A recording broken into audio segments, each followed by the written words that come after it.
오늘 우리에게 주시는 하나님의 말씀은 로마서 10장 6절에서 10절입니다.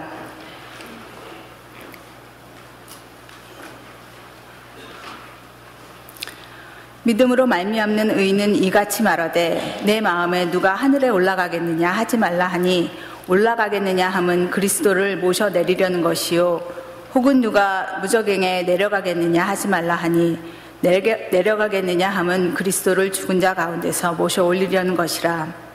그러면 무엇을 말하느냐? 말씀이 내게 가까워 내 입에 있으며 내 마음에 있다 하였으니 곧 우리가 전파하는 믿음의 말씀이라. 내가 만일 내 입으로 예수를 주로 시인하며 또 하나님께서 그를 죽은 자 가운데서 살리신 것을 내 마음에 믿으면 구원을 받으리라. 사람이 마음으로 믿어 의에 이르고 입으로 시인하여 구원에 이르느니라. 이 말씀은 살아계신 하나님의 말씀입니다. 아멘. 오늘 말씀은 마음으로 믿고 입으로 시인하여 라는 제목으로 말씀을 전하겠습니다.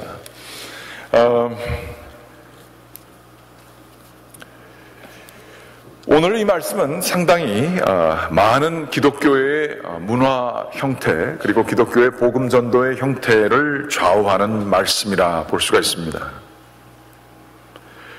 특별히 입으로 시인한다라고 하는 이 말씀은 얼마나 귀중한지, 우리는 복음을 전도할 때에 입으로 공식적으로 고백하는 것에 대한 중요성을 정말 이루 말할 수 없이 주게 됩니다. 그 가장 대표적인 것이 죄인의 기도와 더불어 영접 기도라고 하는 것입니다. 복음 전도를 할 때에, 복음 전도가 끝난 이후에 꼭 결단으로 초청하게 될 때에 다음과 같은 기도를 드립니다. 즉, 첫 번째, 자신이 죄인임을 고백하게 합니다.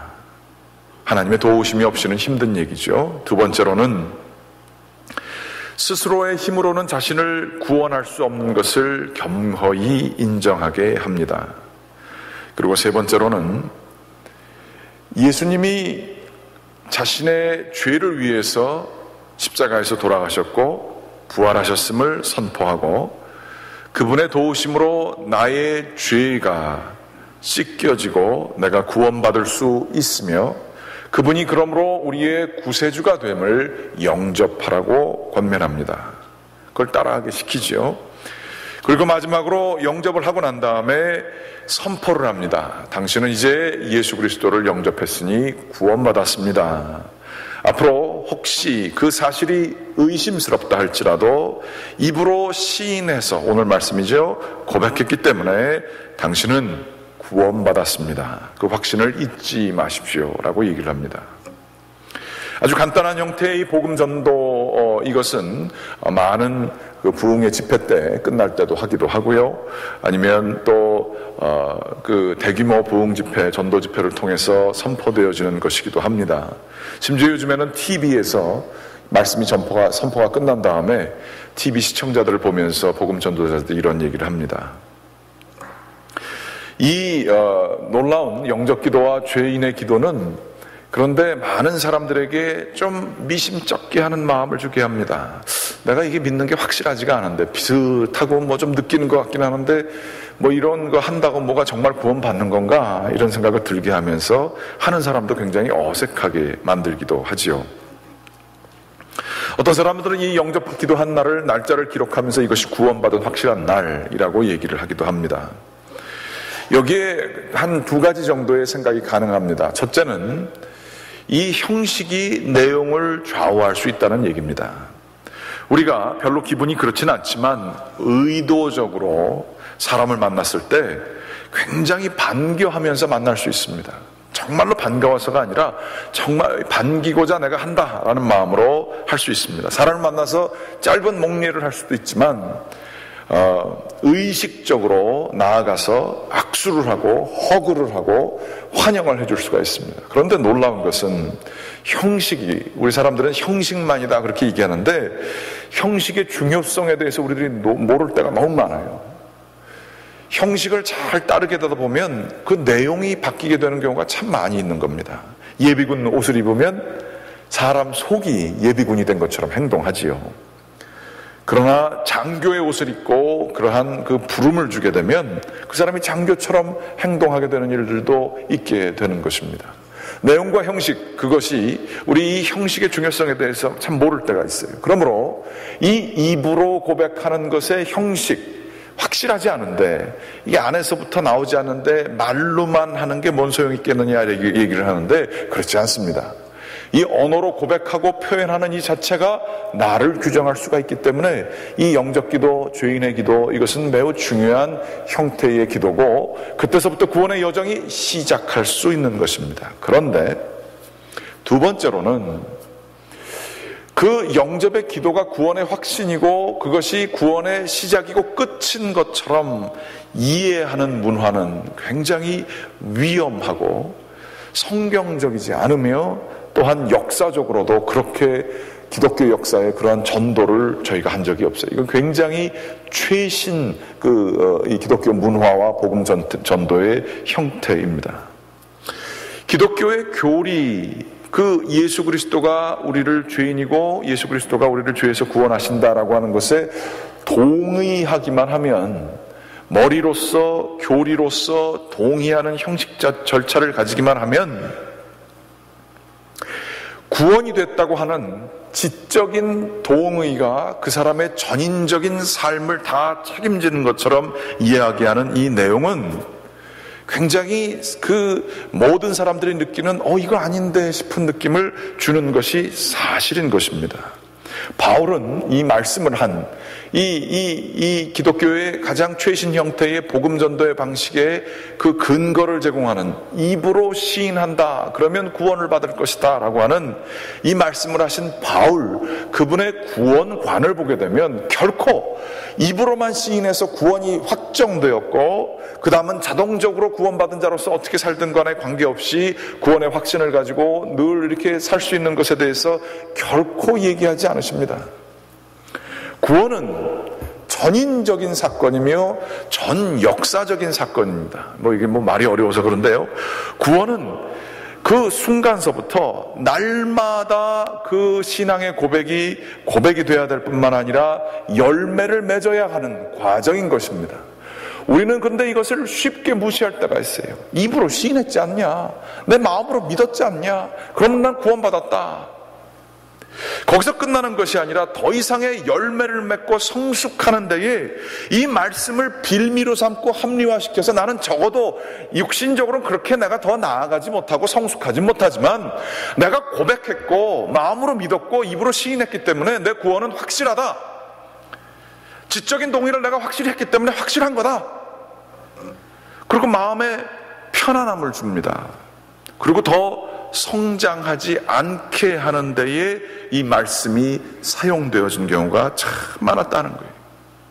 그러다 보니 이 복음 전도는 열심이고 이 고백을 하게 하는 데는 열심히 전도 집회하고 아주 그 사람의 마음을 이렇게 arousing, 이렇게 올라가게 하는 그러한 그 찬양을 부르고 나서 복음 전도하게 하고 따라하는 일들은 많이 할지 몰라도 기독교가 알맹이가 없어진 거예요.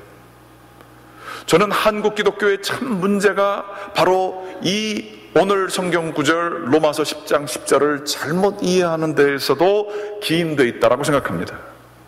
지적인 동의, 이 교리에 내가 동의함으로 나는 기독교인이고 내 구원은 확실히 주어졌다. 난 확실하지 않아도 하나님이 확실하게 해줬으니까 그저 믿고 따라라. 그냥 그 상태로 계속 유지해라. 이렇게 얘기하는 것은 전혀 그 말씀을 전한 바울의 의도와도 상관도 없고 성경적이지도 않다라고 하는 것입니다.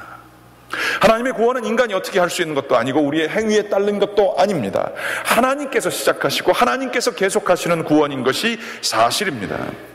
하지만 성화, 거룩하게 되고자 하는, 날마다 열매를 맺고자 하는 노력이 없는, 희생이 없고 헌신이 없는 이러한 종교는 이거 위험한 거 아니겠습니까? 정말 자기의 삶 속에서 말씀이 실천되지 아니하는 우리 교회 비전입니다. 이러한 삶, 영적인 성장에 대한 열망조차 전혀 없는 삶, 그저 쉽게 믿는 삶, 혹은 우리 가운데 의심이 있고 이렇지만 그저 믿으라니까 그냥 믿는 정도, 그 믿음을 가지고 씨름을 하며 자신의 삶을 변화시키고자 하는 그 사모함과 열망이 없는 삶,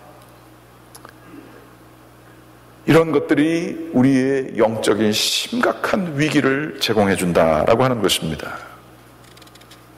참된 회심은 지속적인 열매를 통해서 확인되어질 수 있습니다.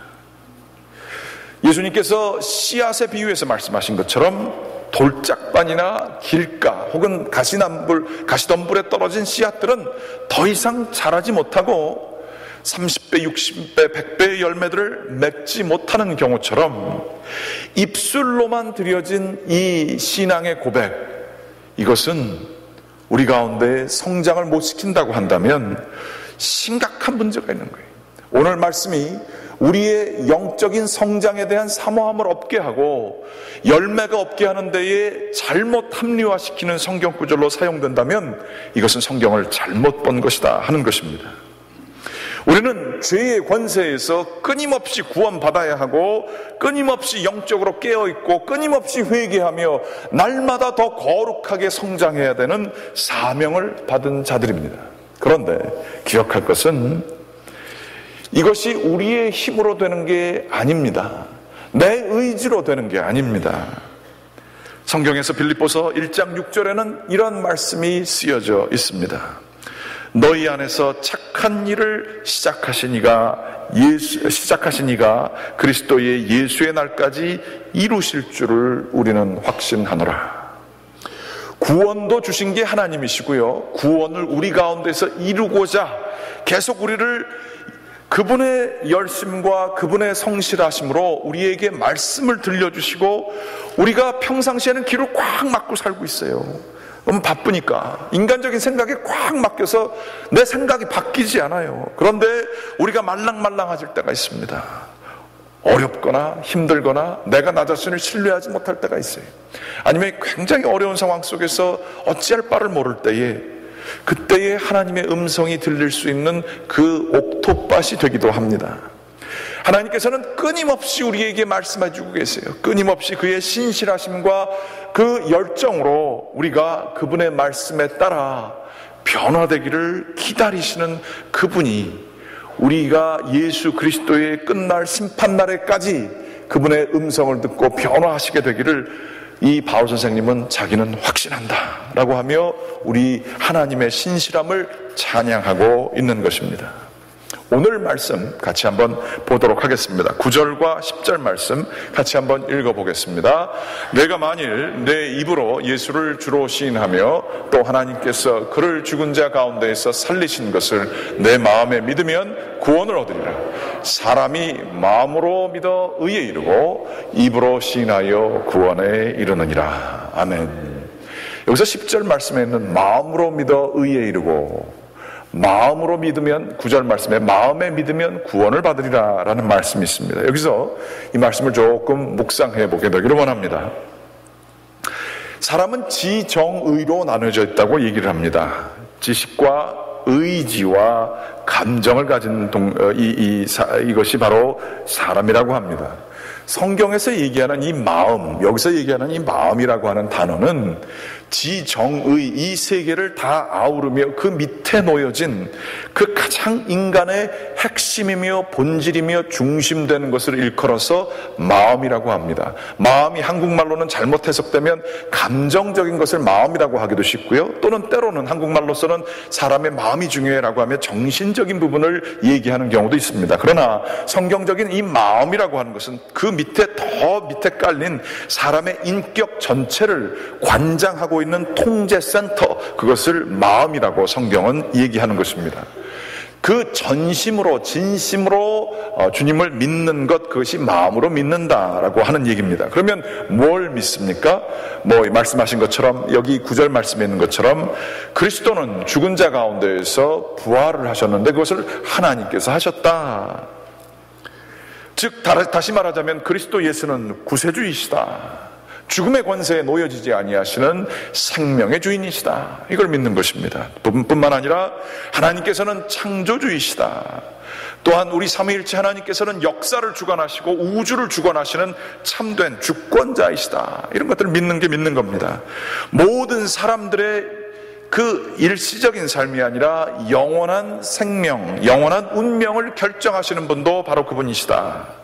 우리 그리스도께서는 세상의 모든 가치와 부들을 다 모아놓으신 그 부보다 더 뛰어난 가치를 가지고 계시다. 그걸 믿는 게 또 우리의 믿음이에요. 이거 다 성경에서 나온 그 표현들입니다. 또 우리가 그러므로 그분의 계획과 뜻을 따르는 것이 설령 세상의 부와 세상의 이익에 손해를 끼친다 할지라도 그분을 따르게 될 때에 가장 가치 있는 길을 가는 것이다. 이런 걸 믿는 거예요. 또한 그분의 길을 따라가는 것이 이 세상과 이 나의 모든 삶의 목적이다. 그러므로 우리는 그리스도를 더욱 사랑하여 세상 것이 아닌 그분을 사랑하게 될 때에 우리는 참된 가치 있는 삶을 사는 것이다. 그러므로 희생이 따르더라도 그리스도께 순종하는 길이 참으로 행복하고 가치 있는 길이다. 이거를 믿는 게 이게 믿는 거예요. 그 외에도 더 여러 가지가 있지만 중심에 있어서 지적인 데 끝나는 게 아니라 감성적으로 뭐 좋은 찬양 드리고 난 다음에 이렇게 동해서가 아니라 더 내려가서 의지적인 차원까지, 지적이고 감성적이며 의지적인 차원까지 이 마음이 온전히 이것을 믿게 될 때에 그때에 의에 이른다. 성경은 얘기하고 있어요. 마음이 그저 한때 믿는 마음이 아니라 존재의 중심에서 이것들을 믿을 때에 바로 의에 이른다라고 성경은 기록하고 있는 것입니다. 그러면 그 다음 구절은 무엇인가? 입으로 시인하는 거. 이 입으로 시인하는 게 굉장히 중요하지 않은가라고 얘기할지 모릅니다. 그런데 우리들이 이 역사적인 배경을 기억할 필요가 있습니다. 로마 제국에서 큐리오스, 즉 주라고 고백되어지는 사람은 단 한 사람, 로마의 황제였었습니다.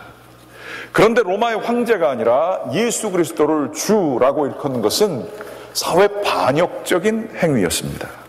뿐만 아니라 유대교인들에서 주, 아도나이 혹은 큐리오스 일컬어지는 분은 유일하게 하나님이 한 분이셨습니다. 그런데 하나님이 아닌 인간을 일컬어서 큐리오스, 아도나이라고 일컫는 것은 신성 모독죄였었습니다. 그런데 기독교인들은 로마 황제도 아니고 성경의 하나님이 아닌 예수 그리스도를 주라고 고백하여 그 양쪽의 핍박을 다 받게 되었던 것입니다. 수많은 사람들이 예수 그리스도 앞에 주라고 붙일 때에 그 결과가 자기의 목숨마저도 위험한 것이며 경제적인 압박과 잘못하면 자기가 가지고 있는 토지들이 뺏기게 될 것들을 각오하고서도 예수 그리스도를 주라고 고백했던 것입니다. 로마 당국자들이 사람들의 고소를 받고 기독교인들을 체포하게 되었을 때에 마치 요즘에 이슬람 사람들이 그런 것처럼 그 고소가 사실인지 아닌지를 확실하게 입증하기 위해서 했던 간단한 의리의 절차가 있었습니다. 작은 제단 앞으로 데려가서 로마의 신들의 이름을 쭉 불러냅니다. 영어로는 invocation, 이름을 부름으로 그 신들을 불러낸다라고 하는 얘기입니다. 또한 그와 더불어서 로마 제국의 황제에 대한 경의를 표현하게 합니다. 그를 숭배하며 그를 주로 고백하게 합니다. 그리고 마지막으로 그 고소가 진실인지 아닌지를 하기 위하여 그리스도를 저주할 것을 얘기하고 있습니다. 이것들을 다 한 사람들은 이 사람은 이 고소가 잘못된 거다 해서 보냈습니다. 그런데 이 상황 속에서 그 로마의 신들을 믿지 아니하고 로마 황제를 주라 부르지 아니하고 오로지 그리스도만이 주라고 고백하는, 입으로 고백하는 일들을 하게 되면 그 사람들에게는 감옥에 갇히거나 혹은 교수형이나 그 원형 경기장에서 죽게 되는 일들이 실제로 있어 왔던 것입니다. 이것들은 지금도 오늘 기도도 해주셨습니다만 이슬람에서 일어나는 얘기들이, 기독교인들이 죽고 바다에 빠져 죽게 되고 그러한 일들이 지금 계속 일어나는데 이 사람들이 죽지 않아도 됩니다. 지금 얘기한 것처럼 알라를 자기의 신으로 고백하고 이슬람이 나의 종교임을 고백하며 개종을 하게 되면 그들은 죽지 않을 수 있습니다. 그런데 이들은 입으로 나의 주님은 예수 그리스도 한 분밖에 없습니다, 이 의지를 굽히지 않았기 때문에 죽음을 맞게 되는 거예요. 그들은 다 순교자인 것을 기억해야 할 것입니다. 여기서 얘기하는 입으로 시인하여 구원에 이르느니라, 너가 설령 죽음에 처한다 할지라도, 너가 설령 토지를 뺏기고 망명자가 된다 할지라도 입으로써 주님을 주님이라 고백하게 되는 것, 이것을 통해 너는 구원에 이른다. 입만으로, 말만으로 내 행동 따라오지 않아도 말만 하면 다 해결된다는 얘기가 여기에는 결코 그런 의미로 바울 선생님이 쓴 게 아니에요. 전 존재의 중심에서 주님을 믿어야 하고 목숨이 걸리더라 할지라도 너의 신앙을 공개적으로 고백하게 될 때에 너에겐 구원이 주어진다라는 말씀이 여기 쓰여진 말씀입니다. 이게 잘못 어떻게 해석이 돼서 뭐 내 생활은 안 따라도 되지만 나는 그저 이 세상에 빠져 살지만 나는 그저 주일날은 교회 가고 헌금 좀 하고 신앙 고백 세례 받고 신앙 고백했으니까 나는 기독교인이다, 그리고 그거 구원의 확신 가지려니까 너무 확실하지도 않지만 그냥 좀 믿어보려고 한다, 이런 거하고는 전혀 정반대, 아니 상극적인 관계의 말씀이 바로 이 말씀인 것을 볼 수 있습니다. 결코 성장이 없고 열매가 없는 신앙생활을 합리화해서는 안 될 것입니다.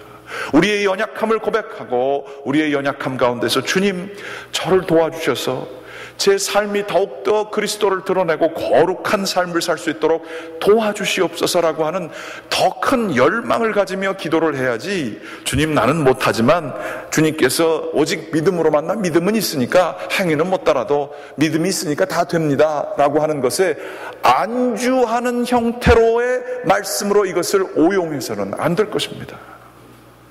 구원은 두렵고 떨리는 마음으로 내 구원을 이루라 라고 하는 말씀이 쓰여져 있는 것처럼 날마다 주님 안에서 성장하는 과정이 구원이어야 할 것입니다.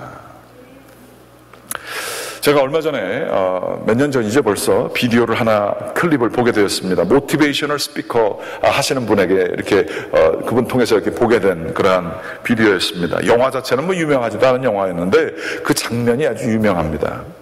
어떤 코치가, 새로운 코치가 대학교 팀, 그 풋볼 미식 축구 팀을 이렇게 훈련시키고 있었습니다. 아주 그 풋볼의 필드가 아주 이렇게 굉장히 크지 않습니까? 거기에 이제 줄이 가 있고 하나당 뭐 한 10야드 정도 되는 것 같습니다. 훈련을 시키면서 학생들에게 근력을 키우기 위해서 자기만한 등치 큰 친구들을 등에 업고 바닥을 기어가게 하는 훈련을 했습니다. 그 영화에 보면 사람들이 걸어가는 게 한 3, 40야드, 그 칸을 한 3개, 4개 지나가면 사람들이 힘들어서 거기서 이제 쓰러집니다. 그 훈련을 열심히 시키고 휴식 시간에 됐습니다. 그러면서 요번 이 대학 풋볼팀에서 누가 우승하겠느냐 뭐 이러한저런 얘기를 하면서 우리는 아니지요 라고 주장이 하는 얘기를 코치가 듣게 됐습니다.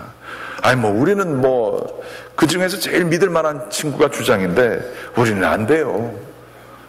이러한 식의 얘기를 거기에 리더가 얘기를 했고 다른 사람들도 킥킥대면서 웃는 얘기였었습니다. 코치가 이 상당한 이거는 문제다라고 하는 생각을 가지고 그 학생을 불러 세웠습니다. 앞으로 나오게 했습니다. 그러면서 코치가 물어봤습니다. 너는 내가 너의 코치임을 믿느냐? 내가 너 코치 맞지? 물어봅니다. 아, 그렇습니다. 그러면 너가 이제서부터 내가 무언가를 훈련을 시킬 텐데 너 나를 믿겠느냐? 내가 하는 대로 따라오겠느냐? 그랬더니 그래야죠. 그렇게 얘기를 합니다. 아주 어색하고 왜 지금 이런 걸 하는지 몰라서 그렇게 얘기합니다. 코치가 거기서 끝나지 않고 더 물어봅니다. 정말로 너는 다른 게 아니라 내가 하는 얘기만 듣고 따라올 거지? 그랬더니 이 친구가 그렇다고 뭐 그거 당연한 거 아니냐고, 코치가 시키는 대로 해야 되지 않겠냐고 반응을 했습니다. 그랬더니 이 코치가 갑자기 손수건을 딱 꺼내더니 그 친구의 눈을 가려버립니다. 눈 왜 가리세요? 아니 그러니까 너는 내가 하는 얘기만 듣고 나를 따라와야 돼. 너 눈 의지하지 말고. 그러면서 이게 눈을 가려요. 그리고 저 끝에서 누군가 등에 업고 좀 전에 했던 훈련처럼 기어가게 하는 그러한 일을 시킵니다. 네 발로 기어가게 하는 일을 시킵니다. 옆에 있는 친구들은 다 낄낄대면서 웃습니다. 말 잘못해서 저 친구가 한번 혼나는구나. 그리고 눈까지 가리고서 고생하네. 그러면서 코치한테 한번 잘못 얘기했다가 참 고생하나 그러면서 서로 웃으면서 지나갑니다.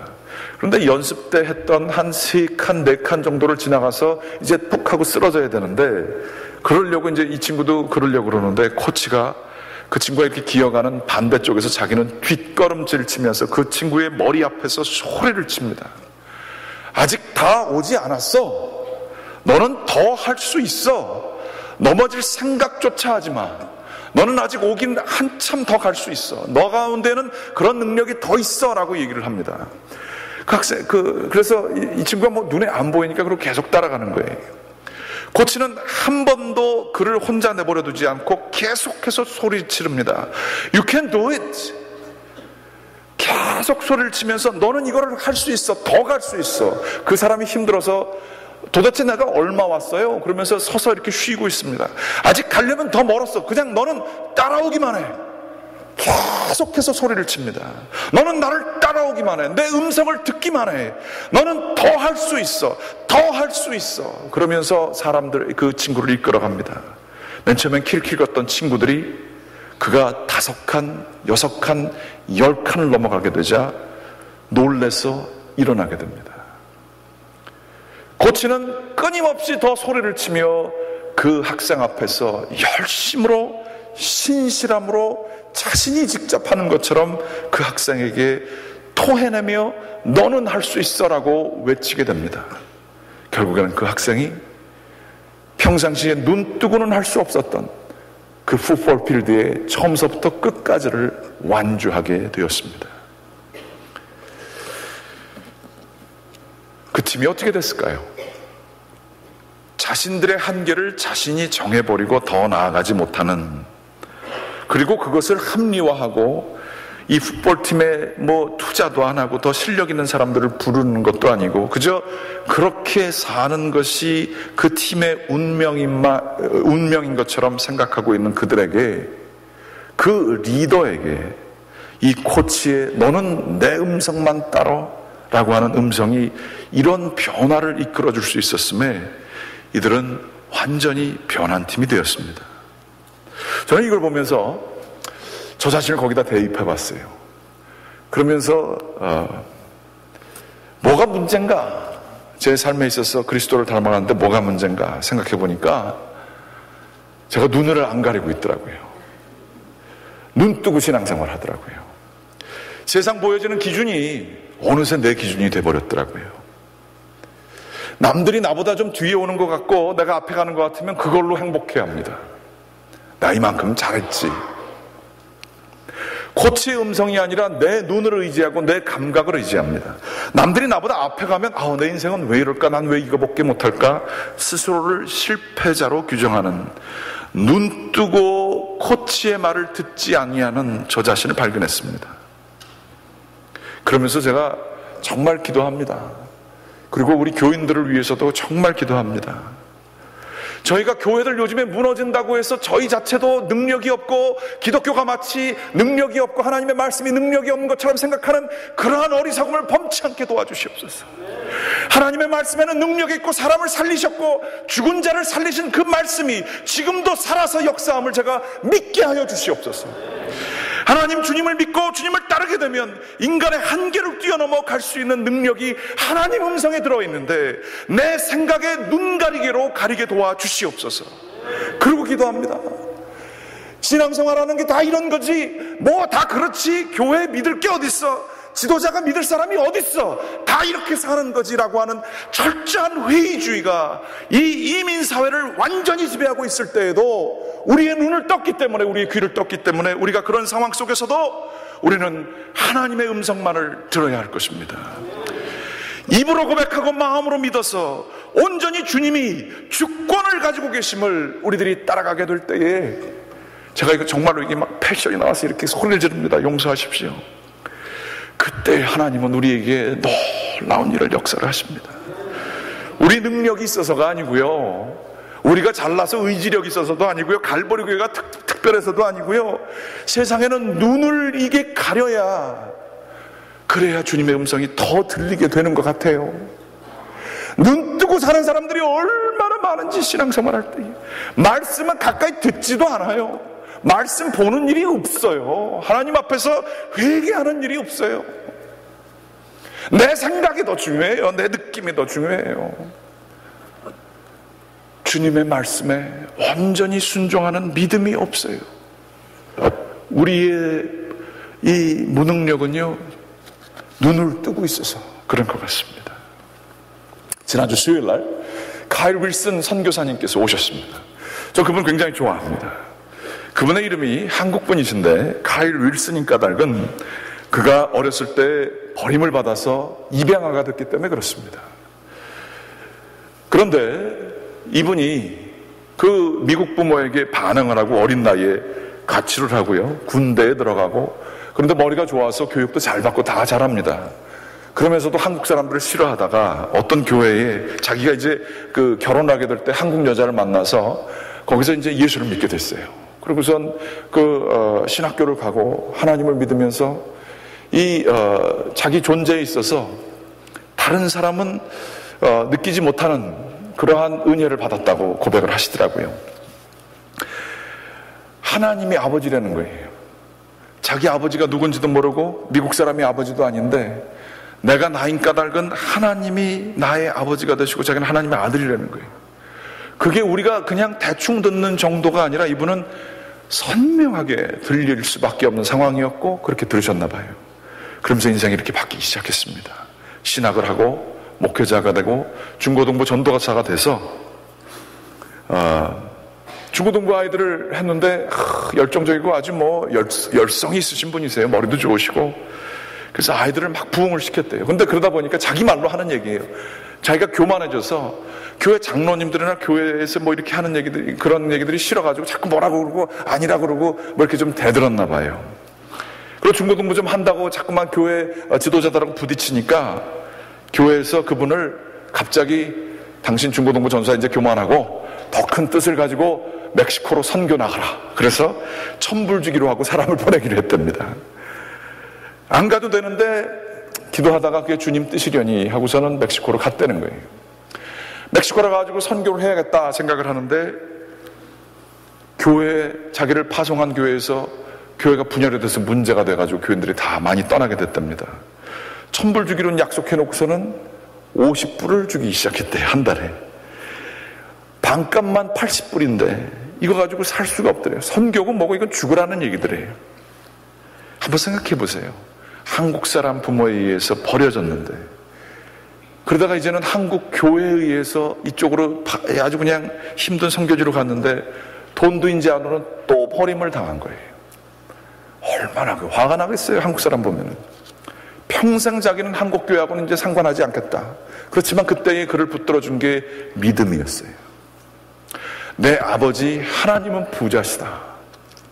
하나님께서는 나를 버리지 않을 것이다. 그리고서는요, 뭘 했냐면 자기가 할 수 있는 게 없더래요. 그래가지고선 그 멕시코에는 그 광장이 있어요. 정 가운데 이렇게 광장이 있고 사람들이 거기 제일 많이 오는데 거기서 옛날에 일식집에서 음식을 만들던 잠깐 도와주던 기술이 있어서 볶음밥을 만들어서 팔기 시작했대요. 볶음밥 하나를 팔면 1불인데 원가 계산해가지고 이러면 하루에 10불도 못 벌더래요. 반값 내고 이렇게 하고 애까지 있는데 아무것도 되는 게 없더래요. 그래서 미국에 다시 왔답니다. 미국에 와서 조금 있는 거 한 10,000불 정도 생겼는데 그 10,000불을 가지고 거기는 집을 하나를 지을 수가 있는 거예요. 그래서 집값만 안 내도 볶음밥 팔고 선교할 수 있겠다. 그래서 볶음밥 팔면서 그 언어도 배우고 그래서 10,000불 가지고 이제 좀 여기서 다시는 내가 이민 한인교회 상대 안 하고 내가 여기서 목회하겠다 생각을 하는데 자기가 돌봐주고 있는 그 가난한 아이들, 밥 못 먹는 아이들, 이런 아이들 집에 어디 갔는데 지붕이 뻥 뚫린 채로 집이 있더라는 거예요. 그러면서 이 10,000불 이거 가지고 이 집 지어주면 지붕만 고쳐주는 게 아니라 이게 완전히 망가진 집을 고쳐주면 자기네는 몇 식구 안 되지만 그 집은 훨씬 식구가 많기 때문에 이 집이 살 수 있지 않겠는가 생각이 들더래요. 그러면서 자기 아내한테 가서 여보 그러면서 이런저런 얘기를 했다는 거예요. 그런데 그 사모님도 좋은 집에서 잘 자라난, 믿음 좋은 집에서 잘 자라난 그러한 사모님이신데 남편을 믿고 하나님을 믿었기에 이렇게 얘기했답니다. 아니, 마음대로 하세요. 포기해서 그냥 하는 얘기가 아니라 당신 하나님께서 쓰실 거니까 마음대로 하세요. 그래서 그 만불을 자기가 집 살 데도 없는데 그 만불을 그 사람을 위해서 사용했다는 거예요. 그러고서 힘들게 지내고 있다가 그 사역을 하면서 그 사람들이랑 뒹굴다 보니까 언어를 누구보다도 더 빨리 배우시게 되셨고, 그러다가 워싱턴 한인교회를 만나서 그 실은 한인교회였는데 이제는 제대로 어댑트가 된 것 같아요. 그래서 그분은 지금 아주 굉장히 영향력이 있고 그 한 타운을 몇천 명 되는 타운에 그만한 시설이 없고요. 이분은 거기 시장 나가도 충분히 시장 되실 수 있어요. 학교에 지난번에 갔을 때도 만나봤는데 뭐 학교 선생들하고도 뭐 다 통하고요. 뭐 얼마나 사역을 뛰어나게 하시는지 모릅니다. 그런데 저는 지난주 수요일날 오셔서 그 다 아는 얘기인데도 그분이 하시는 얘기를 들으면서 나는 하나님을 믿기 때문에 하나님 믿고 난 다음에는 물질적인 거에 대해서 그렇게 걱정하지 않는다는 거예요. 만불 내가 있어서 그거 집 줘야 되는데 그 만불 다른 사람한테 줘도 되고요. 제가 유일하게 선교사님들이 참 어려워서 여러 가지로 도와달라는 얘기는 많이 하시는데 저는 선교사님들이 사람을 위해서 자기의 월급으로 집 져주시는 분은 그렇게 많이 못 봤어요. 자기가 받기만 하면 자기가 무슨 성전이는 거예요. 자기가 내서 사람들을 집을 줘줘야지. 그래서 자기가 펜션 비슷하게 해서 받은 돈들을 다 해서 지금 집을 4개인가 5개를 거기다 줘줬다는 거예요. 사람들을 위해서. 자기의 11조로, 자기의 돈으로. 전 그분 보면서 저의 믿음 없음을 다시 한번 확인하게 됐습니다. 내 집이 필요한 상황에서 가진 거는 정말 쥐꼬리만한 만불인데 하나님을 내가 정말 믿기 때문에 그 만불 낼 수 있나? 내 눈을 지금, 제가 눈이 조그마긴 하지만 얼마나 이 눈을 크게 뜨고서는 살고 있는가? 주님을 정말 믿기는 믿는가? 마음으로 믿는가? 전 존재의 중심에서 주님이 내 삶을 지켜주실 것을 온전히 믿는가? 정말 이분과 비교하니까 얼마나 제가 제 삶을 되돌이켜보면서 부족하구나 이걸 깨달은지 몰라요. 같은 챌린지를 여러분들에게 합니다. 여러분 힘들고 어려울 때 하나님께서 선하신 목자가 되심을 믿습니까? 정말로 마음에서 전 존재의 중심에서 믿습니까? 믿으셔야 합니다. 좋으신 하나님께서는 저희에게 가장 좋은 것을 주실 것이고 우리를 망하지 않게 하실 것입니다. 사망의 음침한 골짜기를 다닐지라도 내가 해를 두려워하지 않을 것은 주께서 나와 함께 하심이라. 이 고백을 여러분 입술로 시인하시고 마음으로 믿으셔서 의에 이르고 구원에 이르시기 바랍니다. 여러분 세상 사람들에 따라서 교회 생활은 이 정도 하는 거야, 이 정도 흉내내고 이 정도 하면 믿음 좋은 거야, 이런 거에 빠지지 마십시오. 형식에 빠지지 마십시오. 전 존재의 중심에서 내가 어떻게 하면 더 성장할 수 있을까? 주님을 더 어떻게 사랑할 수 있을까? 더 성숙할 수 있을까? 내가 이 성숙이 한다고 자꾸만 믿음이 뒤로 가는 것 같으면 좀 철야 기도도 한번 해보세요. 아유 안 돼. 교회에서 잘 안 해줘가지고 안 되는 것 같아. 목사 설교도 요즘에 들어도 뭐 다 그 인간이고 나 챌린지가 안 돼. 우리 그러면 안 되잖아요. 하나님 앞에서 하나님께서 이루어주신 구원이 얼마나 귀중한 줄 알면 성숙을 위해서 몸부림쳐야 합니다. 몸부림이 없는 신앙생활, 껍데기만 있는 신앙생활, 그러면서 이 성경 구절을 잘못 인용하면서 합리화하는 신앙생활, 하나님께서는 우리 마지막 심판 때 내가 너를 모른다 할까봐 얼마나 두려운지 모릅니다. 우리 가운데에 주님을 정말 사랑하여 날마다 주님께 가까이 가고 거룩에 대한 열망이 자라나서 주님 앞에서 더욱더 날이 가면 갈수록 겉사람은 후패해 가지만 속사람은 빛을 발하는 그 소망을 가지고 살아가시기 바랍니다.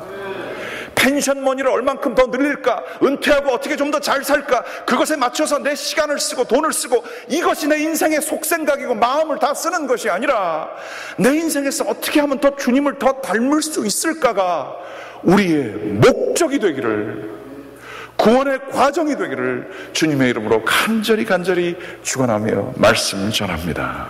기도하시겠습니다. 살아계신 아버지 하나님 감사드립니다. 주님께서 저희를 사랑하여 주시어서